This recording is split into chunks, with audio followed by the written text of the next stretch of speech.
সন্ধ্যার আগে কানে হাত দে। কোনোদিন খিড়া খাবো না, কোনোদিন বেশি কথা বলবো না, একটু জোরে হবে। আর কোনোদিন কানবো না, মনে থাকবেন। কান ধর আগে কানে হাত দে, খাবার একটু দেবো না। এবার যে কোনোদিন মার খিড়া খাবো না, কোনোদিন মার খিড়া খাবো না, বুনির খিড়া খাবো না, বুনির খিড়া খাবো না।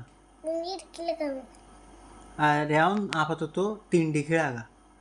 কি কি খিড়া গাছ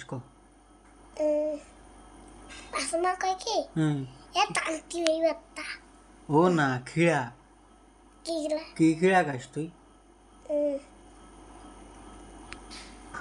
কি কইলি? মাগি কইলি? তা পাগল সুদা কোনো খিড়া এলু? ভালো করে সুদা হ্যাঁ কেন পাগল সুদাই তোর কি করলা? আমার পাগল সুদা ক্ষতি কেন? আমি তোর কইস সুদা তোর কোনো খাবার হবে না, দূর